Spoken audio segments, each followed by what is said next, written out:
Buenos días, estimado curso, ¿cómo están? Que el Señor les bendiga. Bienvenidos a la segunda clase de Teología Contemporánea 1.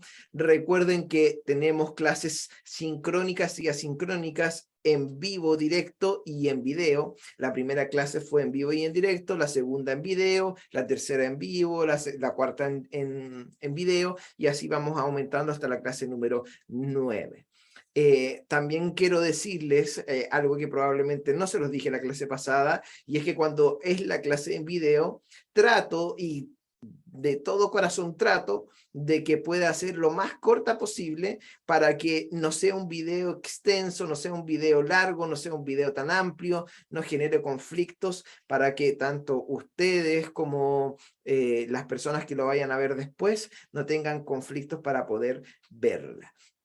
Así que vamos a ir inmediatamente al contenido de la clase, y recuerden que en esta se tiene que entregar, y tienen hasta el día de hoy, para que no tengan menos puntos, poder entregar el primer informe de lectura, que es la historia del cristianismo de Justo González, tomo 1, páginas del 72 al 100. Este libro se los envié en PDF para que ustedes lo puedan tener, así que es importante que ustedes lo tengan ahí presente y lo tengan claro, y lo puedan enviar, por supuesto, antes que termine el día. Por lo tanto, vamos a seguir inmediatamente con la presentación. Les pido siempre que puedan tener su libreta de notas, sus lápices, para que puedan anotar lo que les parece interesante. Ustedes saben que yo envío la grabación y además la presentación, pero también lo que puedo comentar, que puede ser de mucha ayuda también para el entendimiento y la ayuda de comprender mejor esta materia. Así que vamos a comenzar a compartir desde ya pantalla.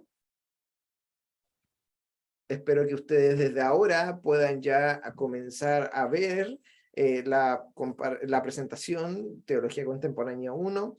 Ustedes saben mi nombre, Daniel Rebolledo, tienen mi contacto de WhatsApp, tienen mi correo, lo cual también es importante y necesario. Ahora, ya que se supone que vieron y analizaron y hicieron el informe de lectura de la primera lectura que teníamos que realizar, veamos un análisis un poco rápido sobre esta. ¿Qué podemos ver de ella? Podemos ver que hay acusaciones falsas que reflejan la ignorancia también de los acusadores, sobre todo con las iglesias de los primeros siglos. Primeras nociones también heréticas al interior de la iglesia. Aparece la corriente herética del gnosticismo y de Marción. También están las apologías y conformación del credo cristiano. También están las listas de los primeros teólogos que aparecen dentro de la iglesia. Aparecen igualmente las ideas incipientes de la teología, como por ejemplo, cómo interpretar la fe cristiana, varios caminos, pero uno prevalece, proliferación del liderazgo, aparece la jerarquía episcopal, el papado, entre otras cosas. Y acá viene lo que es interesante, uno de los primeros concilios, que sería el concilio de Nicea I, importantísimo por la forma en la que ellos tratan y logran de poder formar como lo que hoy conocemos Biblia, aunque no se cierra en este concilio como tal, sino que lleva bastante tiempo poder conformar el canon bíblico, pero acá comienza todo, y es donde Constantino, el emperador romano, después de perseguir a tantos cristianos, y decir, este cristiano está en contra de nosotros y está hablando de un Jesús que murió y que resucitó, hay que tomarlo. Toman a un cristiano, aparecen 5 más, toman a 5 cristianos, aparecen 50, toman a 50, aparecen a 500, toman a 500, aparecen 5000, se expanden y esparcen de una manera increíble que no lo pueden creer. Por lo tanto, ellos dicen, ¿cómo es posible que pase esto? ¿Qué vamos a hacer? Entonces Constantino piensa y dice, ¿qué tal si en vez de perseguirlos y matarlos y desgastarnos tanto en esto, no hacemos parte de nosotros, lo hacemos parte y que transformamos el imperio romano en un imperio cristiano, universal, y nace lo que es el catolicismo, que viene justamente del imperio romano apostólico profético, que justamente nace en este momento en donde Constantino tiene esta razón y se convierten en cristianos nominales, porque no hay que decir que aquí hay una conversión de Constantino, sino que hay una situación de interés político, social, religioso, para poder controlar las masas y para también poder crecer. Y es ahí en donde los cristianos dejan de ser perseguidos. ¿Y cuál es el momento de mayor crecimiento dentro de la iglesia en toda la historia?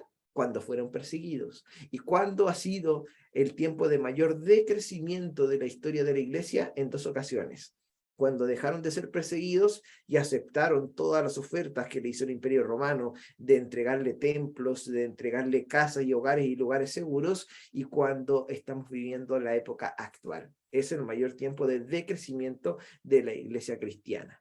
El concilio de Nicea I fue un sínodo de obispos cristianos que tuvo lugar entre el 20 de mayo y el 19 de junio de 325 en la ciudad de Nicea de Bitinia, en el Imperio Romano.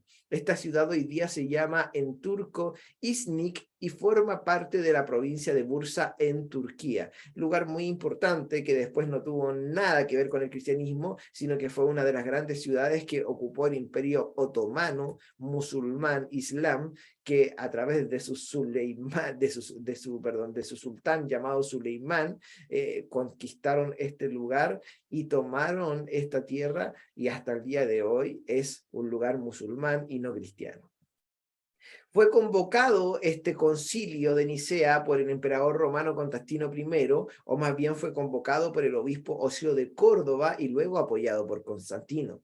Es considerado el primer concilio ecuménico. ¿Qué quiere decir esto? Que se juntan personas de diferentes credos, interpretaciones y corrientes para poder formar un legado y una escritura que los pueda unir a cada uno de ellos. Se supone que fue presidido por el obispo Osio de Córdoba, de quien se cree que era uno de los legados del Papa. Concilio de Nicea I, sus principales logros fueron el arreglo de la cuestión cristológica con respecto a la naturaleza del Hijo de Dios y su relación con Dios Padre, porque habían conflictos con creer que Jesús era el Cristo y naturalmente el Hijo de Dios y tenía una relación con Dios Padre, o sea, dos dioses, algo totalmente loco para ese tiempo.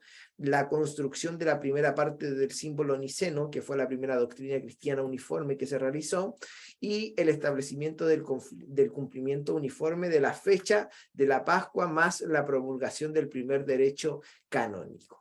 En esta convocatoria, el emperador Constantino I había dado muestras de sus simpatías por el cristianismo mediante el edicto de Milán del 313 después de Cristo, por el cual, junto a Licinio, reconoció a los cristianos la libertad para poder reunirse y practicar su culto sin miedo a sufrir persecuciones, lo cual generó un gran bullicio dentro del imperio, porque decían: ¿cómo están haciendo esto? ¿Cuál es la idea? No sabían que Constantino quería y tenía un plan perfecto en ese sentido. Años después se enfrentó a Licinio, que dominaba la parte oriental del Imperio Romano, y lo derrotó en 320. Constantino era consciente de las numerosas divisiones que existían en el seno cristiano, por lo que, siguiendo la recomendación de un sínodo dirigido por Osio de Córdoba, en ese mismo año decidió convocar un concilio ecuménico de obispos en la ciudad de Nicea, donde se encontraba el Palacio Imperial de Verano. El propósito de este concilio era establecer la paz religiosa y construir la unidad de la Iglesia cristiana. Este fue el primer concilio general de la historia de la Iglesia, si no se tiene en cuenta como concilio lo que ocurrió en Jerusalén en el primer siglo, que había reunido a Pablo de Tarso, tremendo hombre de Dios que se reunió en ese concilio, y también a sus colaboradores más allegados, con los apóstoles de Jerusalén, encabezados por Pedro y Santiago el Justo, quien era el obispo de Jerusalén, discípulos directos del Señor. O sea, tremendo concilio. Constantino invitó a 1800 obispos cuyas sedes estaban dentro del Imperio Romano. Cerca de 1000 estaban en el oriente, 8000 en la parte occidental, pero solo un pequeño y desconocido número de ellos asistió. 3 obispos que estuvieron en el concilio dejaron estimaciones distintas con respecto a la cantidad de gente. Por ejemplo, Eusebio de Cesarea contó más de 250 obispos. Atanasio de Alejandría contó 318 y Eustacio de Antioquía los estimó en cerca de 270. O sea, podríamos estar hablando cerca de 270, 280 obispos aproximadamente. Posteriormente, Sócrates de Constantinopla registró que eran más de 300 y Evagrio de Antioquía, Hilario de Poitiers, Jerónimo, Dionisio el Exiguo y Rufino de Aquilea registraron 318. Por lo tanto, esa es la cantidad más o menos, como les decía, 270, 80 o 90 máximo de obispos que estuvieron. Este número es preservado en las liturgias de las iglesias ortodoxas y de la iglesia ortodoxa copta, que estaríamos hablando de la iglesia egipcia. Recordemos que el idioma copto como tal es un idioma ocupado por los egipcios. La mayoría de estos obispos eran orientales, y si bien participaron 2 representantes del Papa Silvestre I, también estuvo presente alguien demasiado potente para la época y que fue catalogado como un hereje, como es Arrio, y algunos pocos defensores de sus posiciones teológicas. La posición contraria a Arrio fue defendida, entre otros, por Alejandro de Alejandría y su joven colaborador llamado Atanasio de Alejandría. Pero acá tenemos que realizar un pequeño paréntesis para hablar de qué es el arrianismo, llamado así por Arrio, su creador. Esta es una doctrina del siglo III que rechaza el dogma de la Trinidad y que fue popular en algunas zonas de Europa durante el primer milenio después de Cristo. Afirma esta doctrina sectaria, podríamos llamarla, o herética, que Jesucristo fue creado por Dios Padre. No que es creación como tal, o sea, no que es algo natural el hecho, sino que fue una creación. Y esta creación, que es Jesús, está subordinada a la orden de Dios, Padre. Las enseñanzas arrianas fueron atribuidas a Arrio, que vivió entre el año 250 y 335, un presbítero de Alejandría, Egipto, y se oponen a las llamadas creencias ortodoxas acerca de la naturaleza divina de Dios. De hecho, la cristología arriana sostiene que el Hijo de Dios no existió siempre, sino que fue creado por Dios Padre, cosa que muchos teólogos hasta el día de hoy no creemos. Esta creencia se basa en varios textos bíblicos, pero especialmente en un párrafo del Evangelio según San Juan, donde Jesús declara: habéis escuchado que os he dicho, me voy y vuelvo a nosotros. Si me amarais, os alegraríais de que vaya al Padre, porque el Padre es mayor que yo, según la versión Biblia de Navarra. El primer concilio de Nicea de 325 consideró que las doctrinas arrianas eran heréticas, y el primer sínodo de Tiro, en el año 335, expulsó a Arrio. Tras su muerte, fue anatemizado de nuevo y declarado herético. ¿Qué es anatemizado? Bueno, viene de la palabra anatema, y anatema en el contexto bíblico significa que esa persona o esa situación o ese lugar está destinado a una destrucción. Entonces, al ser anatemizado, está siendo declarado para destrucción como tal y como siempre. Él falleció el mismo año que fue expulsado, 335. Por lo tanto, se dice que lo más probable es que lo hayan asesinado. Ahora, ¿cómo comenzó el arrianismo? En algunos grupos de los primeros cristianos se enseñaba que Cristo había preexistido como Hijo de Dios desde antes de su encarnación en Jesús de Nazaret, y que había descendido a la tierra para redimir a los seres humanos. Arrio creía que Dios Padre y Dios Hijo no había existido juntos desde siempre, sino que el Logos, Jesús, era un ser divino creado por Dios Padre antes de que el mundo existiera y que estaba subordinado al Padre. Arrio y sus seguidores apelaban al ya mencionado texto del Evangelio según Juan y además a Proverbios, donde la sabiduría divina, identificada entonces con el Logos, es decir, con Jesús, proclama que el Señor me creó al principio de su obra, antes de que él comenzara a crearlo todo. Arrio había sido discípulo de Luciano de Antioquía en su Academia de Antioquía y heredó de él una versión modificada de las enseñanzas de Pablo de Samosata. Pablo es considerado uno de los patriarcas cristianos heterodoxos más renombrados del primer siglo. Ojo, no estoy hablando de Pablo, quien era Saulo de Tarso, estoy hablando de otro Pablo llamado Pablo de Samosata. Nacido en Samosata, las principales noticias sobre su vida y doctrina se encuentran en la carta sinodal del Concilio de Antioquía del año 268 y la disputa entre Pablo de Samosata y el presbítero Malquión de Antioquía, recogida taquigráficamente y conservada, y la llamada carta también de Himeneo, que se supone escribieron 6 obispos a Pablo de Samosata antes del sínodo del 268 para que suscribiera una regla de fe. No se sabe, sin embargo, dónde hizo sus estudios y si bien consta que poseía una sólida erudición y era un hábil dialéctico, no se sabe dónde lo aprendió. Después de esta conversión que ocurre de Constantino, supuestamente conversión, y en vista del áspero cariz que tomaban las disputas teológicas, se convocó al concilio de Nicea I, el cual adoptó una solución general a esta controversia. La gran mayoría, apoyó las doctrinas trinitarias. Quieren decir que creen en el Padre como Dios, en el Hijo como Dios y en el Espíritu como Dios, que pasaron a considerarse como la ortodoxia, es decir, la forma correcta de entender la fe cristiana. Y la posición arriana quedó en minoría y fue declarada heterodoxa o herética.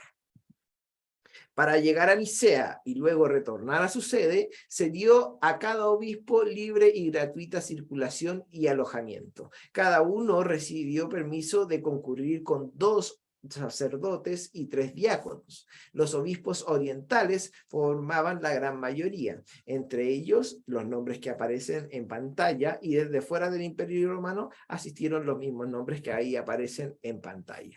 Desde parte del occidente del Imperio Romano asistieron al menos 5 personas, 5 obispos, y entre los partidarios iniciales a Arrio estaban los que también aparecen ahí en pantalla.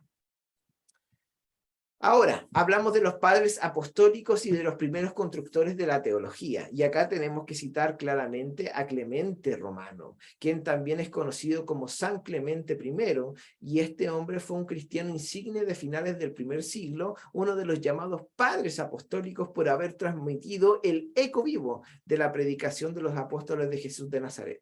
Este hombre fue obispo de Roma, por lo tanto podríamos decir que fue como un tipo de papa, de lo que ya dio noticia a la lista de obispos compiladas por Ireneo de Lyon, quien lo llamó el tercero después de los apóstoles, o sea, le dio un lugar súper alto y le dedicó un espacio considerable. Se suele situar también la elección de Clemente en el año 88 y su muerte en el año 97. Ignacio de Antioquía también fue uno de los primeros constructores de la teología y es uno de los padres de la iglesia, y más concretamente es uno de los padres apostólicos por su cercanía cronológica con el tiempo de los apóstoles. Fue el primero en aplicar el adjetivo católica a la iglesia. Es autor de 7 cartas que redactó en el transcurso de unas pocas semanas mientras era conducido desde Siria a Roma para ser ejecutado, o como él mismo escribió, para ser trigo de Dios molido por los dientes de las fieras y convertido en pan puro de Cristo. Su arresto y ejecución se produjeron a comienzos del siglo II, y aparte de eso solo se sabe que fue obispo de la ciudad de Antioquía de Siria. También está Papías de Hierápolis, quien fue uno de los padres apostólicos de la Iglesia Santo, podríamos decirlo así, y fue contemporáneo también a Policarpo, a Justino Mártir y a Marción. También está Policarpo de Esmirna, quien fue un obispo de la Iglesia primitiva, considerado por la Iglesia católica como padre apostólico o conocedor de vida de alguno de los apóstoles. En este aspecto tenemos que entender que existían muchos tipos de escritos que estaban en contra y que iban realmente con el deseo de estancar el cristianismo y generar conflictos. Por lo tanto, los cristianos de ese momento, incluyendo incluso a muchos judíos, judaizantes, escribieron varias cartas y escritos que fueron tomados en cuenta como apologías, elementos de defensa de la fe que ellos tenían. Entre esos está la Didaché o Didaché, como se lo podría conocer y mencionar. Esta es la enseñanza de los 12 apóstoles o la enseñanza del Señor a las naciones por medio de los 12 apóstoles, conocida como Didaché o Didaché, pronunciado con J como en griego, Didaché o Didaché. Es una obra de la literatura cristiana primitiva que pudo ser compuesta en la segunda mitad del primer siglo, acaso antes de la destrucción del templo de Jerusalén. Por lo tanto, dice que esta probablemente fue compuesta por los mismos apóstoles. Por uno o por varios autores, la didaquista o los didaquistas, a partir de los materiales literarios judíos y cristianos preexistentes, tomaron esto y desde que se encontró en el año 1873 y se publicó en el año 1883, la Didaché fue fuente inagotable de estudios y objetos de diversas controversias. Por ejemplo, en este escrito uno puede observar y leer que habían instrucciones a cómo comportarse dentro de la iglesia, pero no solo los hermanos y hermanas dentro de la comunidad, sino que a los que tenían una posición de privilegio o una labor en particular. Por ejemplo, los evangelistas, los que evangelizaban lugares. Ellos tenían prohibido ausentarse más de 3 a 4 días de su casa, por lo tanto los viajes no los podían hacer tan largos porque para ellos era prioridad estar con sus familias también dentro del ministerio, lo cual ya genera algo bastante interesante e importante. Otros textos escritos está como apologética, están los contra las herejías, que es Adversus Jaarenses, que podríamos llamarla Kata Jariensus, que vendría siendo una obra de 5 volúmenes escrita por Ireneo de Lyon en el siglo II, y esta fue la obra considerada escrita alrededor del año 180 por mencionarse a Eleuterio como actual obispo de Roma. En ella, Ireneo identifica y describe las muchas escuelas gnósticas de su tiempo, y solo existen fragmentos del texto original en griego, pero hay muchas copias enteras en latín que se hicieron poco después de su publicación en griego, y los libros cuarto y quinto volúmenes están también presentes en la traducción literal al armenio. También está el fragmento muratoriano o fragmento muratorí, que también es llamado como canon muratoriano, y es la lista más antigua conocida de los libros considerados canónicos del Nuevo Testamento. En la lista figuran los nombres de los libros del autor que consideraba admisibles con algunos comentarios. Está escrito en latín, fue descubierto por Ludovico Antonio Muratori, por eso su nombre, en la Biblioteca Ambrosiana de Milán y publicada por él mismo en el año 1740. Aunque el manuscrito en que figura el fragmento muratoriano data al siglo VII, la lista se ha fechado en torno al año 170, ya que se refiere como reciente al papado de Pío I, muerto en 157, en donde dice: pero el pastor fue escrito por Esdras de la ciudad de Roma, bastante reciente, en nuestros propios días, cuando su hermano Pío ocupaba la silla del obispo en la iglesia de la ciudad de Roma. Otros libros escritos apologéticos son, por ejemplo, El Pastor de Hermas, que es una obra cristiana del siglo II que no forma parte del canon neotestamentario y que gozó de una gran autoridad de los primeros, segundo y tercer siglo. Tertuliano e Ireneo de Lyon lo citan como escritura, y de hecho el Codex Sinaiticus lo vincula al Nuevo Testamento, y en el Codex Claromontanus, figura entre los Hechos de los Apóstoles y las cartas de Pablo. Es la primera versión de la obra que fue escrita en griego y de ella no se ha conservado el texto completo, pero inmediatamente fue traducida al latín, quizás por su propio autor, Hermas de Roma. También está docetismo, docetismo, perdón, que es en la historia del cristianismo quien designa un conjunto de tendencias cristológicas heterodoxas.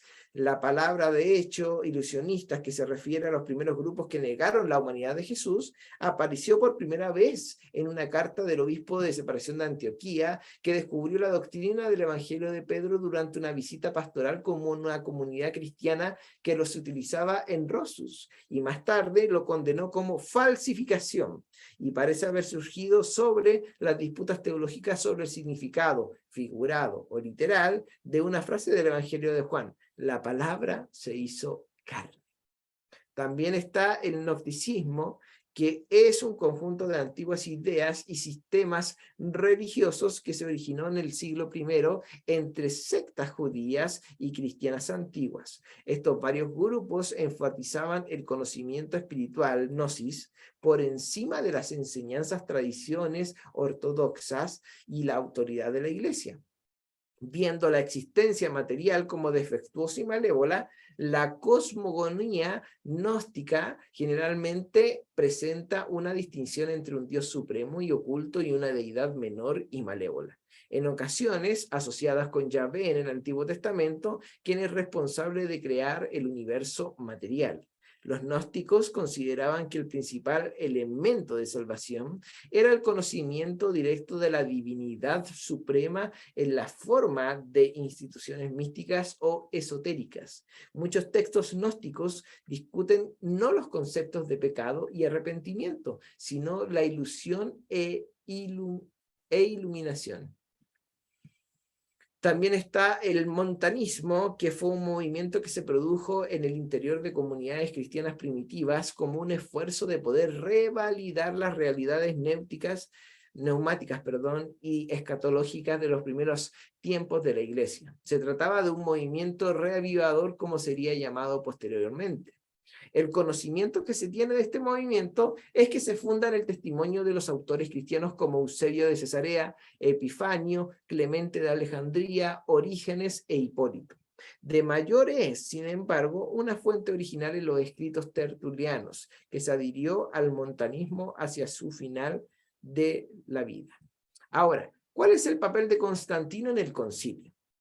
Constantino I, aunque simpatizaba con los cristianos, según la tradición, no recibió el bautismo hasta que se halló en su lecho de muerte. Sin embargo, aparentemente ya había sido convertido al cristianismo tras su victoria militar sobre Majercio en el año 312, ya que había invocado al Dios de los cristianos antes de la batalla.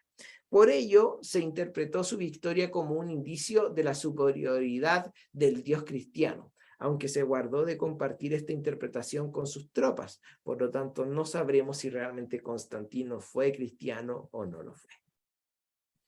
La visión que presenta Eusebio de Cesarea en su obra de Constantino es la del emperador participando e influyendo activamente en el desarrollo del concilio y poniendo en orden ante las disensiones que iban apareciendo en la asamblea. Sin embargo, el autor Sansterre, en su obra Eusebio de Cesarea y el nacimiento de la teoría cesaropapista, ha cuestionado esta posición, señalando que la actuación de Constantino fue respetuosa de los temas que eran de estricta competencia de los padres conciliares. Esto se ve forzado por los artículos de la Enciclopedia Católica, que sostiene que Constantino I nunca pudo influir sobre los temas teologales, ya que su afirmación a este respecto era prácticamente nula. Por el contrario, sostiene la misma fuente, Constantino I se encargó de dar el marco físico y político al concilio con el fin de evitar los disensos dogmáticos, que son herejías, que pudiesen desembocar, de hecho, en una fractura política al imperio. El emperador, a modo de presidente honorario del concilio, pronunció un discurso de bienvenida a los asistentes, tras el cual dio la palabra a quienes lo presidieron. Gelasio nos ha transmitido la sorpresa de Constantino por los obispos, que no llegaron a un acuerdo en cuestión de fe, y propuso que lo resolvieran acudiendo a los testimonios de los escritos divinamente inspirados. Posteriormente, declaró que todo el que se negara a endosar el credo sería exiliado. Ordenó además que las obras de Arrio fueran confiscadas y quemadas, mientras que sus partidos fueron considerados como enemigos del cristianismo. Sin embargo, la controversia continuó en varias partes del imperio, y obviamente hubieron consecuencias. Después del concilio de Nicea, los debates sobre la controversia cristológica siguieron por décadas, y el propio Constantino I y sus sucesores fueron alternando su apoyo entre los arrianos y los partidarios de las resoluciones de Nicea. Finalmente, el emperador Teodosio estableció el credo del Concilio de Nicea como la norma para su dominio, y convocó al Concilio de Constantinopla en 381 para aclarar la fórmula. Aquel concilio acordó que el Espíritu Santo era consustancial, de la misma sustancia, con Dios Padre y con Dios Hijo, y empezó a perfilarse la doctrina trinitaria, que cree en Dios Padre, Dios Hijo y Dios Espíritu Santo. Muy bien, eso es lo que quería que pudiéramos analizar en esta clase. Y como ven, ya se nos va a venir la primera exposición, lo vamos a analizar. Y esta primera exposición sería la del hermano Eric Chujar, para que lo pudiera estar ya viendo y analizando y preparando para la próxima clase, el próximo miércoles, que como fecha tenemos, sería 17 de agosto. Así que nos estaríamos encontrando en aquella ocasión y nos estaríamos viendo. Cualquier duda o consulta que aparezca con respecto a lo que hayamos visto ahora, por favor, a escribirla y a realizarla en la próxima clase, en donde hay más tiempo para conversar, para dialogar y para ver muchas cosas más. Les mando un abrazo grande y que Dios los bendiga muchísimo. Chao, chao.